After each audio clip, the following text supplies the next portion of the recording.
Assalamualaikum warahmatullahi wabarakatuh.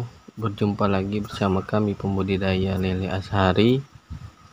Nah, di sini kita akan memberikan sedikit edukasi tentang pakan larva lele yang dari menetas sampai dengan ia berukuran 57.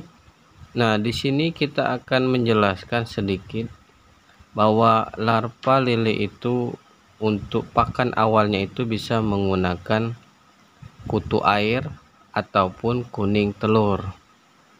Nah, untuk larva lele itu pemberiannya bisa diberi setelah berumur 7 hari pasca menetas, karena untuk selama 7 hari larva lele itu tidak diberi makan karena dia memiliki indung kantung telur untuk pakan mandirinya selama ia belum diberi pakan. Nah, di sini untuk awal kami menggunakan kuning telur karena sesuai dengan ukuran mulut larva itu sendiri cenderung lebih masih kecil. Kita bisa menggunakan selain kuning telur juga bisa menggunakan kutu air karena di sini lebih mudah mendapatkan pakan jenis tersebut.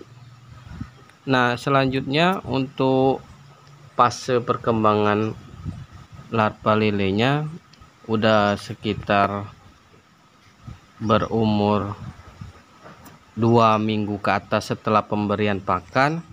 Nah, di situ kita bisa memberikan pakan tambahan atau pakan yang lebih besar lagi, bisa menggunakan cacing sutra. Nah, di sini kalaupun sahabat patil sekalian kesusahan atau kesulitan mendapatkan cacing sutra, juga bisa menggunakan pul kuning telur. Nah, di situ pernah kita mencoba kemarin edukasi sebelumnya, kita menjelaskan bahwa kita pernah menggunakan pakan pul telur. Nah, kemarin juga ada sempat pertanyaan dari sahabat patilers, itu untuk larva lele yang menetas, untuk kakapan itu diangkat atau dibiarkan saja pasca dia menetas. Nah, di sini sebenarnya untuk kakapan atau tempat lele itu bertelur itu tidak menjadi masalah. Nah, untuk kakapan sebenarnya lebih bagus itu kita angkat karena untuk menghindari pertumbuhan lumut yang berlebihan di kakapan itu sendiri. Itu untuk jawabannya. Nah, selanjutnya ini kita berikan pakan tambahan cacing sutra pasca larva kita itu udah berumur sekitar kurang lebih 2 minggu dari penetasan. Nah, di sini pemberian cacing sutranya juga kita tidak boleh berlebih karena di sini cacing sutra ini tidak bisa dibiarkan terlalu lama atau dibiarkan tidak habis karena bisa menyebabkan kebusukan di dalam air itu sendiri. Nah, selanjutnya untuk pemberian pakan casut atau cacing sutra ini bisa kita berikan sampai ia berumur atau berukuran 3-4 cm.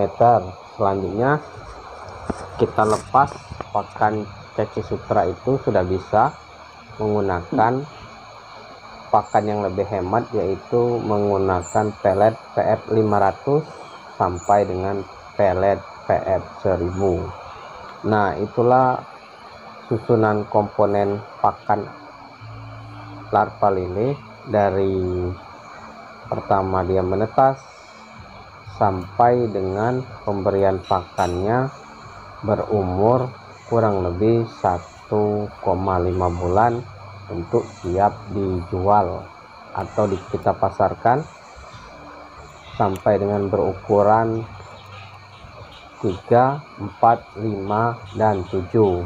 Dan di sini juga kita jangan sampai gagal paham bahwa untuk ukuran yang 5, 7 itu tidak merata seluruhnya. Jadi lele ini itulah gunanya fungsi untuk melakukan penyortiran, karena lele tidak serentak untuk pembesarannya. Bisa ada yang masih ukuran 2, 3, 4, 5 sampai dengan 7.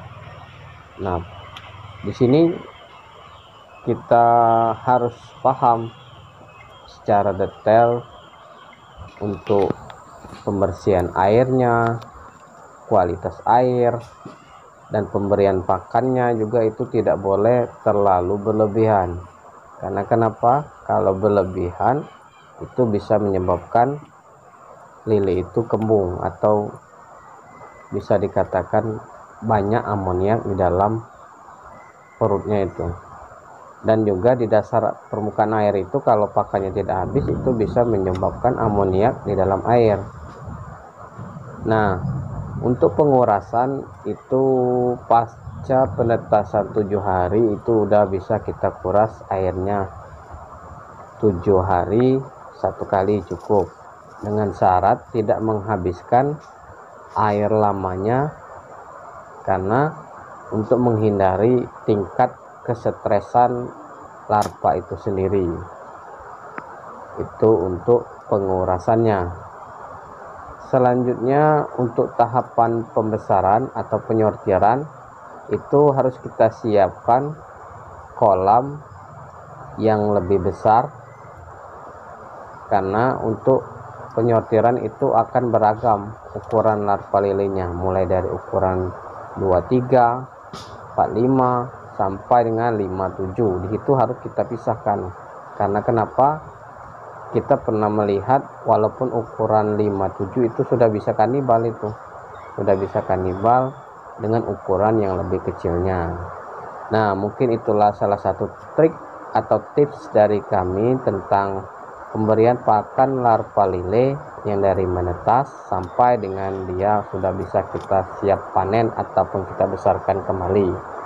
Mungkin cukup sampai di situ perjumpaan kami tentang cara kami menyampaikan. Apabila ada tutur kata kami yang salah, kami mohon maaf.